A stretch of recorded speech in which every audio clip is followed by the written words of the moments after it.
Madame, Monsieur, bonjour. Vous suivez le 12h30 de RTI2. À la une aujourd'hui, nous ferons une immersion à Yorobodi, un village de la région du Gontougo, où la foi musulmane régit la vie quotidienne de plus de 99% des habitants. Et c'est une reconnaissance historique qui retentit dans toute la communauté.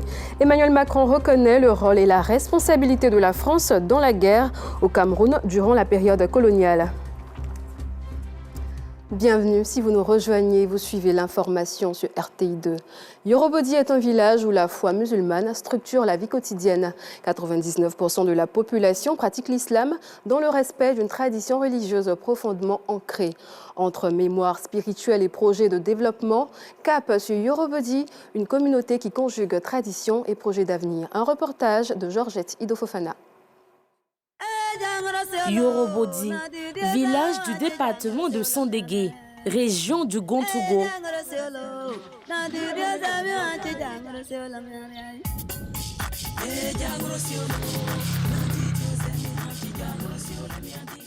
Situé au nord-est de la Côte d'Ivoire, Yorobodi est un village de plus de 5000 habitants qui se distingue par une spiritualité profonde.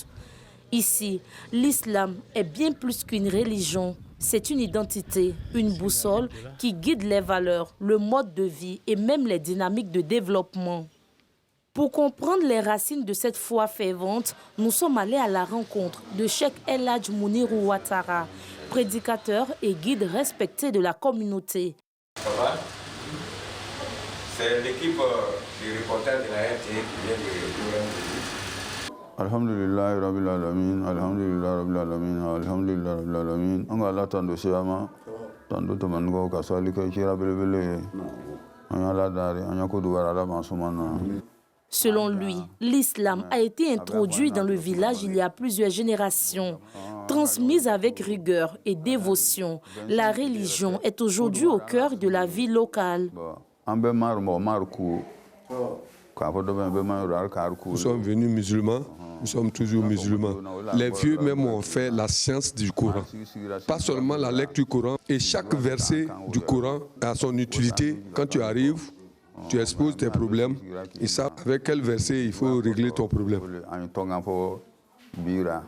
Cheikh Mounirou nourrit un rêve, faire reconnaître sa localité comme une terre sainte, un lieu de pèlerinage et de recueillement à l'échelle nationale.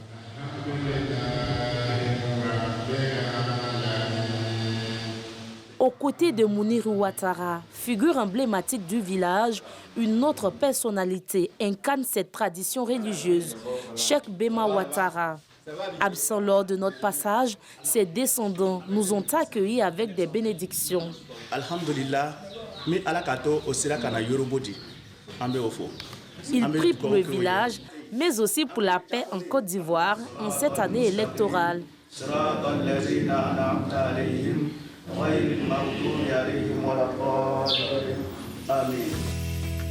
À Yorobodi, il n'y a ni église, ni bar, ni hôtel. Pas de maquis non plus. Le quotidien des habitants s'inscrit dans la sobriété, le silence et la prière. Presque chaque quartier possède sa propre mosquée. Au cœur du village se dresse la grande mosquée, construite par les fils et filles de Yorobodi. Ce lieu emblématique abrite également les tombes des grands dignitaires religieux. Des hommes de foi, selon la tradition, ont marché pendant cette année pour rejoindre les lieux saints de l'islam. La tombe qui est ici, là, c'est notre grand-père qui était parti à la Mecque, premier dans Zanzan même, on peut dire, le Gontougo Zuka ici. Là. Il s'appelle le Bema Hedjira. La Bema Hedjira, quand lui partait là, je suis allé retour là, ça fait au moins 7 ans pour revenir. Le deuxième aussi, Bema Sirkiba, lui aussi il est marché pour aller à la Mecque aussi. Le troisième s'appelle Bema El Hadji Abbas. Mais Yorobodi ne se limite pas qu'à la spiritualité. C'est aussi une communauté en mouvement, tournée vers l'avenir. Le village dispose d'une école, d'un centre de santé et les femmes jouent un rôle clé dans l'économie locale.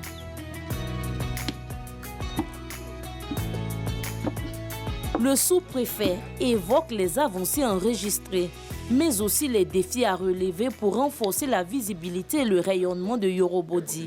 Nous ne pouvons que féliciter le chef de l'État pour toutes les actions entreprises pour la circonscription. Les projets de l'emploi jeune, le projet CD2 et aussi le fonds FACI. Yorobodi reste ce village enraciné dans la foi, fier de son passé et résolument engagé dans la construction de son avenir. Le vendredi 8 août dernier, la Fédération des organisations professionnelles agricoles des producteurs de la filière EVA de Côte d'Ivoire a initié une journée d'information et de sensibilisation à l'endroit des producteurs d'EVA. Objectif, permettre aux acteurs du secteur d'avoir des connaissances utiles pour le développement de la filière. La rencontre s'est tenue à la Fondation Félix Houphouët-Boigny pour la recherche de la paix de Yamoussoukro en présence du ministre de l'Agriculture et du Développement rural. Assiton Diarra, Gilles Tonien et Issa Dambélé. Soucieuse du bien-être des producteurs d'EVA et du développement du secteur évéicole, la Fédération des organisations professionnelles agricoles des producteurs de la filière EVA de Côte d'Ivoire, FPHC, a initié dans la ville de Yamoussoukro une journée d'information et de sensibilisation à l'endroit des délégués villages et dirigeants des coopératives. Nous avons bénéficié de la réduction de l'impôt à payer par les planteurs sur leur chiffre d'affaires. Nous avons bénéficié de facilités de création de nouveaux projets valorisant les sous-produits de l'EVA, faits tels que les graines d'EVA et le bois d'EVA en fin de cycle de vie économique, nous permettant ainsi de diversifier nos sources de revenus et de créer des opportunités de nouveaux emplois. Il y a longtemps que je suis agriculteur, mais je n'avais jamais eu une telle réunion. On sait où on va maintenant. Aujourd'hui, il y a la possibilité de vendre les grains d'EVA, qui sera pour nous une ressource,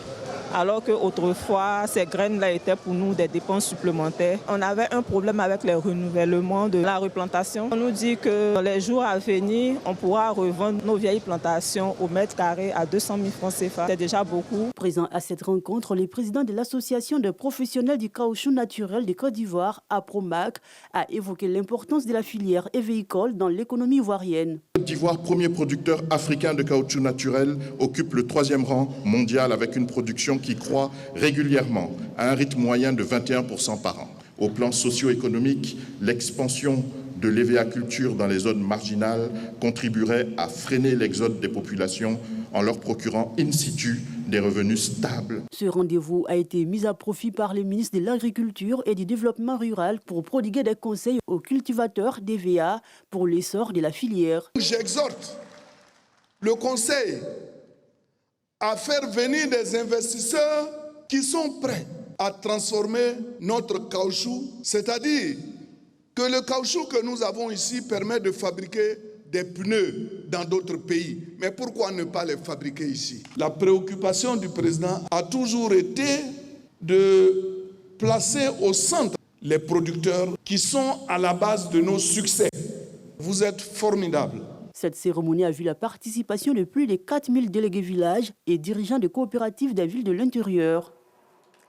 Dans la faveur de la célébration de la fête de l'indépendance à Brofo-Doumé, Jacquesville et dans d'autres localités du pays, en compagnie de nos reporters, ils nous font voir ce qui s'est passé durant cette fête d'indépendance. À Brofo-Doumé, région des Lagunes, l'indépendance a mobilisé autour de l'autorité administrative toutes les attentions des forces vives, c'est-à-dire population élue et cadres. Mohamed Lamine Dosso a peint le tableau des réalisations du gouvernement et pour la pérennité de l'ouvrage, le sous-préfet de Brofo-Doumé recommande l'union et la cohésion. La cohésion sociale est le pilier sur lequel repose toute nation forte et prospère. Elle est le ciment qui unit les différentes composantes de notre société en transcendant les différences ethniques, religieuses ou régionales. Il a surtout noté le bon exemple véhiculé par plusieurs autorités coutumières de la localité qui ont œuvré en faveur de la paix avant d'insister sur la continuité de l'œuvre de développement engagée par le gouvernement, chapeauté par le président Alassane Ouattara. Les habitants de Jacquesville n'ont pas manqué de marquer d'une pierre blanche la célébration de la fête de l'indépendance cette année. Dans une ambiance chaleureuse et festive, enfants, organisations féminines et de jeunesse, corps de métier, forces de défense et de sécurité autorités coutumières et guides religieux. Tous ont répondu présents pour partager à la résidence du gouverneur féliciter Kra Oula Takia, préfet du département de Jacquesville. Un moment de convivialité. Un gâteau d'anniversaire alors pour indiquer l'âge de la Côte d'Ivoire indépendante. Joyeux anniversaire tout le monde! Joyeux anniversaire Côte d'Ivoire! Les populations visiblement heureuses saluent ce geste des représentants de l'administration à Jacquesville. Aujourd'hui, je suis très joyeuse. Je suis contente que je sorte pour faire l'indépendance. J'ai dit merci à la Côte d'Ivoire. Et nous sommes venus avec tous mes élèves pour nous faire le défilé. Et je suis vraiment content d'être ici avec tout le monde. Selon les organisateurs, cette initiative tombe à point nommé. Elle vient ainsi renforcer la cohésion entre les différentes communautés. Nous sommes très heureux de participer à l'indépendance de la Côte d'Ivoire. Une journée gratifiée par un beau défilé des militaires et des sociétés civiles. Nous sommes contentes véritablement d'appartenir à cette communauté.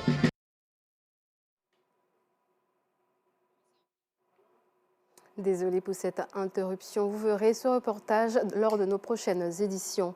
Terminons cette édition hors de nos frontières dans une lettre datée du 30 juillet dernier et rendue publique le 12 août.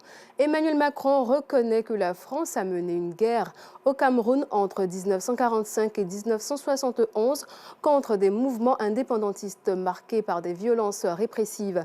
Il évoque notamment le massacre d'Équité en 1956 et la mort de figures de la lutte, assumant la responsabilité de la France et s'appuyant sur les travaux de la commission mixte franco-camerounaise créée en 2023. Voilà, c'est la fin de cette édition. Merci de nous avoir suivis et bonne suite de programme sur RTI2.